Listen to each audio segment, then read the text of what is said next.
Good afternoon. My name is Daryl Watson. I'm making this video for my COMM 3271 Communication and Diversity class.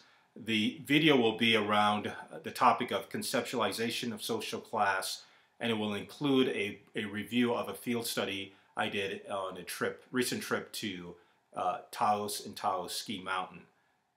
Part of our coursework, our study, was to look at three theorists. And the theorist that I chose to write or to speak on and do this video on is on Bourdieu's theories of power and practice. This theory focuses on how one performs in class structures. I will discuss my trip, as I said, this past week to Taos and Taos Ski Mountain. And to set this all up symbolically, I'm doing this video in my home library, wearing my favorite suede jacket, sitting in front of a roaring fire, even though it's about 60 degrees outside in Denver. As I look at the pillars of power and practice, I will speak upon six of those pillars initially. And I wanted to just inform the viewing audience that I'll be reading the majority of my text. There were some very specific pieces our instructor wanted us to go over. And with going over these items, I wrote them in my journal, and I'll need to read those out to ensure that I don't miss any of the specific topics that we needed to include in order to perform well in this project. So first and foremost, I will walk through six of the pillars within Bourdieu's theories. The first of those pillars is field. Field was obvious. The structured social positions were clear on the ski mountain and within Taos art district as a whole.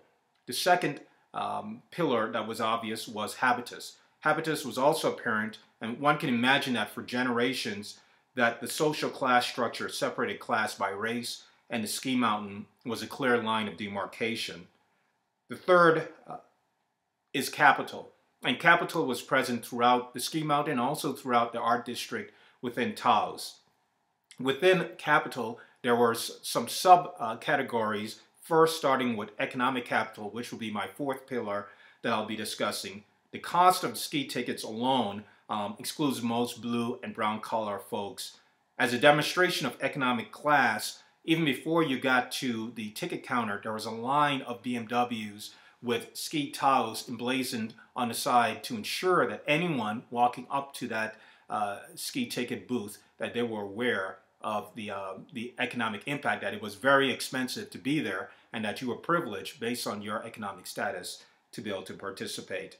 Social capital was also obvious. As you watch the ease in which perfect strangers, that I assume were perfect strangers from around the country, around the world, around New Mexico, just spoke as if they knew each other for many, many, many years. That was the verbal presentation of social class. There were also nonverbals, specifically in the ease in which everyone knew exactly how to carry their skis. No one stopped and said, hey, you should be carrying it above your shoulder with one arm around the front. Everyone knew exactly instinctively that when you purchase your ski ticket, you pick up your skis in a certain way and you walk in a certain direction. I saw that as part of social class, and it was very evident that there was verbal and nonverbal demonstrations of social class. Another, or the sixth pillar that I wanted to discuss was cultural capital. That was also apparent as well. As you can imagine, year after year, the families that met and skied together, that they built up a certain level of cultural capital in which they knew the norms of the ski mountain. They knew where to go to eat. They knew how to dress. Plus, they were also able to build organizational hierarchies through some of these ski trips. I met a gentleman within one of the coffee shops who does business on the ski mountains, and his primary reason for coming to the ski mountains is to identify new talent. So not only its cultural capital was present, but also there were organizational, structural, and business hierarchies being developed within this very elite group of folks.